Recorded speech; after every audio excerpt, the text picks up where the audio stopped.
Good morning, my wonderful children. I hope you had an amazing holidays. My holidays were literally a little low because I had my knee surgery. But I hope you must have enjoyed your 10 to 15 days holidays. So today we will be doing chapter 4, Houses All Around of Science. When I was young, I used to stay in a hostel, so I had many friends whose background was different. They came from different backgrounds. There was one girl called Pooja. She was from Kashmir. और उसके नाना नानी के साथ में she used to stay. और वो कहाँ रहते थे? They used to stay on the houseboat. Houseboat कैसी होती है जो पानी के ऊपर चलती है? आपने शिकारे देखे हैं? If you have visited Srinagar lake, Dal lake पे अगर आप गए हैं तो कुछ लोग रहते ही उन शिकारों पे हैं, हाउस बोट्स पे रहते हैं. और one of my friend used to stay in a farm house. Farm house कहाँ पे था? She used to stay in Hisar. तो अपने जो उनकी बहुत सारी एग्रीकल्चरल लैंड थी, so they used to stay away from the main village and the town. जहाँ पे उनके सब खेत होते थे, वहां पे उन्होंने एक बड़ा सुंदर सा फार्म हाउस बनाया था, where they used to keep their lot of domestic animals and the animals which were used for farming purposes. Fine. And many of my friends used to stay in the apartments. जो बॉम्बे से आए थे, because you must be knowing Delhi में, बॉम्बे में space की बहुत कमी होती है, तो लोग कहाँ रहते हैं? अपार्टमेंट्स में रहते हैं. और कुछ कोऑपरेटिव हाउसिंग सोसाइटीज होती हैं जो कि फ्लैट्स बनाती हैं, उनमें रहते हैं. और कुछ लोग बहुत खुले मकानों में रहते हैं, जैसे हमारी सिटी है रोहतक. तो आपने देखा होगा सबके बड़े बड़े घर हैं, बड़े बड़े आंगन हैं उसमें, बिकॉज यहाँ पे स्पेस की कोई कमी नहीं है. So I would want you to know why are we studying this chapter, houses all around? What factors do we take into account while making a house? हम अपना घर बनाने से पहले कौन से फैक्टर्स को दिमाग में रखते हैं? और points to be kept during making a house, before making a house and after making a house. हमको क्या क्या चीजें हैं जो घर बनाने से पहले, बाद में और बनाते वक्त अपने ध्यान में रखनी चाहिए. So this chapter is all about the houses. So many of you will, when you will grow up, you will become architects. So I am I'm looking like there will be many children who will be architects, who will be doctors. But जो architects बनना चाहते हैं, they should listen to me very properly. ठीक है? इसके अंदर हम पहले फैक्टर्स करेंगे, 3 फैक्टर्स जो कि जब हम घर बनाने से पहले ध्यान में रखते हैं. वो फैक्टर्स क्या होते हैं? 3 factors determining the type of houses we build. So number 1 is climate. कौन सा है पहला? क्लाइमेट क्या होता है? किसी भी जगह का तापमान, कि वहां पे क्लाइमेट कैसा है, हॉट है, कोल्ड है, ड्राई है. तो उन सभी के घर कैसे होंगे? अलग अलग होंगे. अगर बहुत कोल्ड है, जैसे कि जो हिल स्टेशन में रहते हैं, तो उनके घर कैसे होते हैं? हिल्स वालों के, उनकी जो रूफ टॉप होता है दैट इज स्लोपिंग. अगर बहुत सारी बारिश आती है या फिर आइस गिरती है, स्नो होती है ना, हम भी जाते हैं देखने के लिए स्नोफॉल्स, तो उनकी जल्दी से वाइप हो जाती है, ताकि उनकी जो रूफ्स हैं बहुत हेवी ना हो जाए. ठीक है? जो लोग फ्लैट लैंड्स में रहते हैं, जो बहुत हॉट उसमें रहते हैं, वो कैसे घर बनाते हैं? They make their walls very thick and flat roofs. Flat roofs किस लिए होती हैं? Because many of us use those flat roofs to sleep. कई बार आपने देखा है ना, हम बाहर चारपाई निकालते हैं, रूफ के ऊपर डालते हैं और सोते हैं.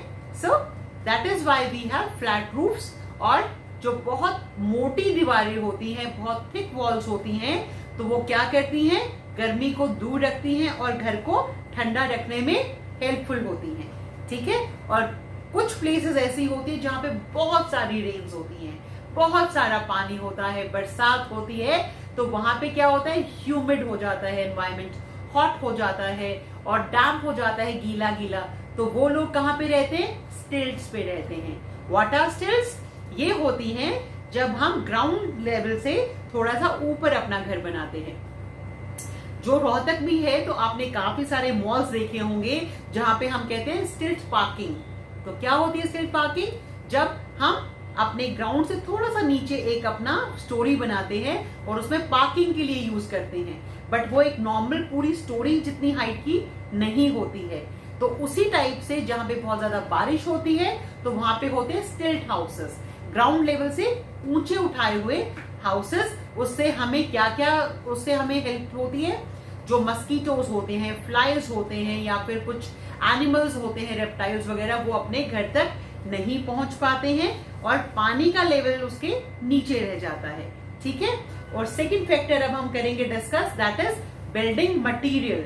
तो building material is a second factor to build houses, कि हम अपने जब घर बनाते हैं तो हम कैसे बिल्डिंग मटेरियल का यूज करते हैं।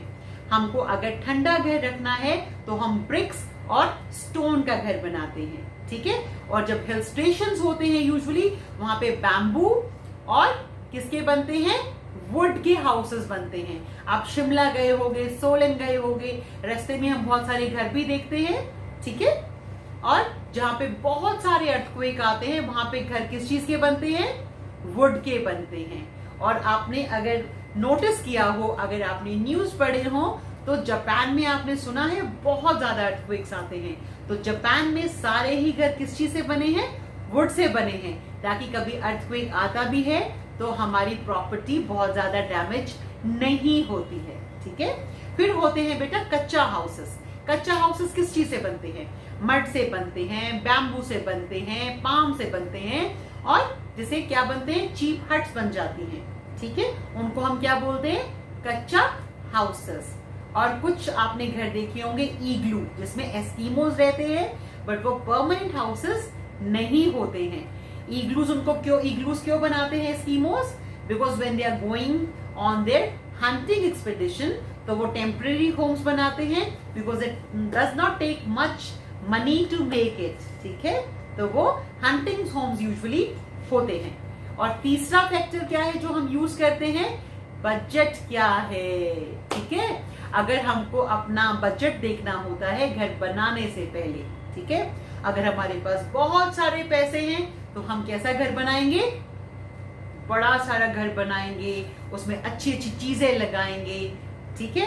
साइज और डिजाइन भी देखने पड़ते हैं, तो जितने ज्यादा पैसे होंगे उतने अच्छे अच्छे डिजाइनर्स के पास जाएंगे, आर्किटेक्ट और भी हमसे पैसे लेगा। ठीक है। और हम बड़ा घर बनाएंगे। ठीक है। उसके बाद है हाई राइजिंग बिल्डिंग्स, और या फिर उनको क्या बोलते हैं? हम अपार्टमेंट्स भी बोलते हैं, जैसे मैंने चैप्टर पहले ही आपको बताया था शुरू करने से पहले। और होती हैं कोऑपरेटिव सोसाइटीज। ठीक है। जो हाई राइज बिल्डिंग्स होती हैं, अपार्टमेंट्स होती हैं, वो इसलिए बनते हैं क्योंकि जहां पे स्पेस की कमी होती है वहां पे हम उनको यूज करते हैं। ठीक है। अब हम वो फैक्टर्स जो हमको घर बनाते हुए, during building a house, after building a house and before building a house, ध्यान में रखने वाली चीजें हैं। So before building a house हमको क्या ध्यान में रखना चाहिए? My little architects, you should put your mind at work. हमें क्या क्या ध्यान में रखना चाहिए? खुद से भी सोचो। जब हम घर बनाते हैं we go to a architect, और हम उसे क्या कहते हैं? मेरे घर का सुंदर सा डिजाइन बना दो। ठीक है। तो when architects makes a house plan according to the need of the people who will be staying in that particular house, second factor वो क्या देखेगा? स्पेस अवेलेबल कितनी है। हम कहते हैं ना कि आप कितने गज के घर में रहते हो? 250 गज की कोठी है हमारी, 500 गज की है, कुछ लोग बोलते हैं 1000 गज की है। So you have to see, architect has to see कि स्पेस कितनी है, और लास्ट हमारे पास मनी कितनी है स्पेंड करने के लिए। और जब हम घर बना रहे होते हैं during building a house, what should be kept in mind? कि सन फेसिंग हाउस होना चाहिए। क्यों होना चाहिए?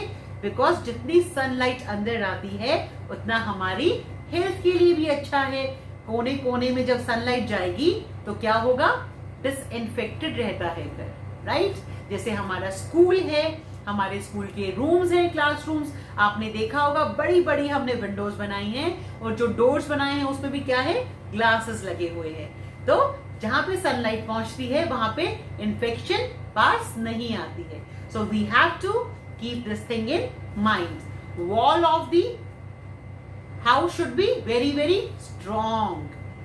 डैम्प नहीं होनी चाहिए. डैम्प का मतलब गीली गीली, ठीक है. डैम्प प्रूफ होना चाहिए. अगर डैम्प होगा, गीला गीला होगा तो क्या लग जाएगी?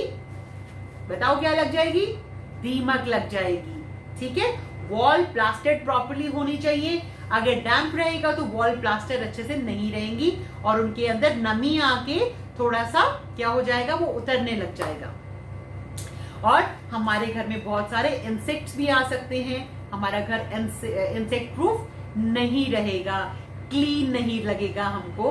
तो हमको इन चीजों का ध्यान रखना चाहिए और इंसेक्ट्स को ब्रीड नहीं करने देना चाहिए. फाइन. और विंडोज और जो डोर्स होते हैं उसके ऊपर we have to place net. तो नेट किस लिए हम लगाते हैं? ताकि flies, mosquitoes they should not be entering our house. और जो विंडोज होती हैं, जो डोर्स होते हैं, उनको हम we will be placing them facing the sun. So fresh air can come in and fresh sunlight can come in. और हमारे को क्या करना चाहिए? We should be putting a strong grill in the windows for staying safe and secure from thieves. और जो floor होना चाहिए, फर्श, इसका मतलब है it should be leveled, it should be smooth, right? And क्योंकि जो हम चलते हैं तो अगर स्मूथ नहीं है, ऊंचा नीचा है, तो we might fall also. और good drainage system होना चाहिए, लीकेज नहीं होनी चाहिए and there should not be any foul smell all over. नहीं तो उस घर में रहने का मजा नहीं आता ना, जहाँ पे जो थोड़ी सी स्मेल आ रही हो वॉशरूम में से, किचन में से. So it should be perfect drainage system should be there. So after we make up a house, उसके बाद भी हमारी बहुत सारी रिस्पॉन्सिबिलिटीज होती हैं. We have to keep lot of things in mind. The first one is, हमको हमारे घर में क्या करना चाहिए? डेली डस्टिंग करना चाहिए. All the windows, doors, walls, जहां पे जाले लगे होते हैं, राइट? तो we should keep it clean and tidy. और हमको अपने वॉल्स के ऊपर periodically we should be painting it. जब दिवाली आती है, दशहरा आता है, तो what do? We keep our house very clean and tidy. Vigorous वाली क्लीनिंग करते हैं और हम पेंट भी करवाते हैं. And when we paint our house, so it uplifts our mood also. We love to stay in that beautiful house. जो kitchen होती है और बाथरूम्स होते हैं, वहां पे बहुत सारी टाइल्स लगी होती हैं. तो we should be cleaning them, washing them nicely and we should keep them disinfected. It is very important. Otherwise वहां पे infection होती है तो it will affect our health adversely. Cockroach होते हैं या फिर रॉडेंट्स हो जाते हैं. So we should be keeping it in my mind कि वो स्पिक एंड स्पैन हो. और हमारी इससे क्या रहेगी? हेल्थ भी बहुत अच्छी रहेगी. And we would love to stay in a house जो क्या होता है? क्लीन होता है. So it is well said, a clean and well kept house is a joy to live in. साफ सुथरे घर में रहने का आनंद ही अलग होता है. I hope you like this chapter very much. So my building architects, there is a task for you. What you have to do is, मेरे छोटे छोटे आर्किटेक्ट्स क्या करेंगे? You will prepare 5 to 10 lines on if you become an architect. अगर मुझे Rishu ma'am को आपसे घर बनवाना है तो आप मेरी किन किन चीजों का ध्यान रखोगे और what will be the few things you will tell me to take care of. I hope you will do that and post that on our Facebook page. Till then, bye bye, see you. Read the chapter very well and we will having a doubt clearing session the day after tomorrow. Love you till then. Bye.